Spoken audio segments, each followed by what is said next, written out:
সুপ্রিয় শিক্ষার্থী, আজকে আমরা নবম শ্রেণীর ডিজিটাল প্রযুক্তি সাজেশনটা দেবো, ফাইনাল সাজেশন। তো ফার্স্ট অফ অল এখান থেকে দেখো, প্রকল্পের নাম হচ্ছে সাইবার নিরাপত্তা বিষয়ক সচেতনতামূলক উপস্থাপন, তথ্য উপস্থাপন, এটা হচ্ছে নাম।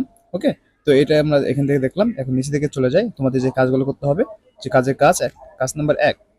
1 নম্বর কাজে তোমাদের দেখতে হবে কি, নিজ এলাকার নাগরিকের জন্য সাইবার ঝুঁকি চিহ্নিত করার জন্য সম্ভাব্য সাইবার নিরাপত্তা ঝুঁকিগুলোর নাম ও কতজন কোন ঝুঁকির কথা উল্লেখ করেছে তার উপাত্ত অন্য দলের সদস্যদের নিকট হতে সংগ্রহ করা।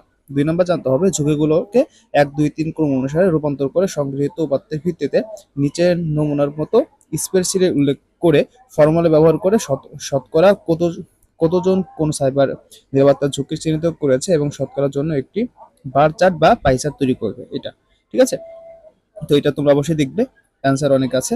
3 নম্বর প্রশ্ন দেখতে হবে, এই চার্ট হতে সিদ্ধান্ত নিতে হবে যে কোন কোন সাইবার ঝুঁকির জন্য তোমাদের এলাকার নাগরিকদের সচেতনতা প্রয়োজন।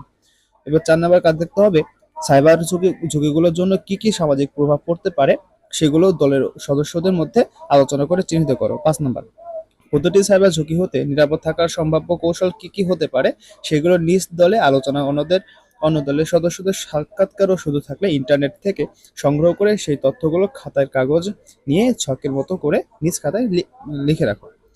তো এখানে ছক দেওয়া আছে, এটা পূরণ করতে হবে। এবার কাজ 6, প্রতিটি ঝুঁকির জন্য একটি করে স্লাইড বা পোস্টার তৈরি করতে হবে। দলের প্রত্যেকে একটি করে ঝুঁকি বেছে নিতে হবে, যেন ওই ঝুঁকির প্রভাব ও তা হতে নিরাপদ থাকার কৌশলসমূহের তথ্য দিয়ে স্লাইড বা পোস্টার তৈরি করতে হবে। কাজ 7, সকল তথ্য, ছবি, চার্ট, ইনফোগ্রাফ, ভিডিও, সাক্ষাৎকার ইত্যাদি দিয়ে একটি ভিডিও ডকুমেন্টারি এডিট করার ক্ষেত্রে নিচে সফটওয়্যারগুলো স্ক্রিনশটে ভিডিও এডিটিং টুলগুলো ব্যবহারের ধারাবাহিকতা চিহ্নিত করে সংখ্যাগুলো ক্রম অনুসারে চিহ্নিত করে দেখাতে হবে। সেই ক্রম অনুসারে ভিডিও এডিট করার ধাপগুলো ফ্লোচার্ট নিজ নিজ খাতায় উল্লেখ করো।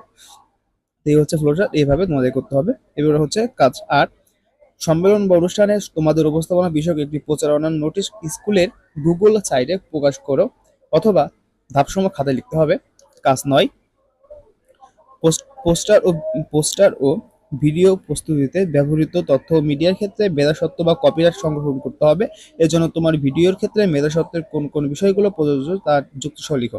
কাজ 10, প্রত্যেকে যার খাতায় আজকে প্রজেক্ট দলের সদস্য হিসেবে নিজের দ্বারা সম্পর্কিত কাজগুলো উল্লেখ করো। এই হচ্ছে তোমাদের প্রশ্ন, সুপ্রিয় শিক্ষার্থীরা। তো একটা কথা বলে দিই, প্রশ্নগুলা উত্তর তোমরা ভালো মতো বাসায় প্র্যাকটিস করে যাবে এবং পরীক্ষার হলে লিখবা কিন্তু, ঠিক আছে? তো এই হচ্ছে সাজেশনটা। আর তোমরা কিন্তু এই সাজেশনটা জাস্ট তোমাদের প্রস্তুতির জন্য, তোমরা পরবর্তী ভিডিও থেকে মোটামুটি চেষ্টা করবা নিজের মতো করতে, ঠিক আছে? তো আমাদের যে শিক্ষা ব্যবস্থা বর্তমান যে মানে বাজে একটা অবস্থা হয়ে গেছে, ঠিক আছে? যাই হোক, তোমরা এগুলো করো, আশা করি ভালো কিছু হবে। সবাই ভালো থাকো, আর নতুন হয়ে থাকলে আমাদের চ্যানেল সাবস্ক্রাইব করে সাথে থাকো। ধন্যবাদ সবাইকে।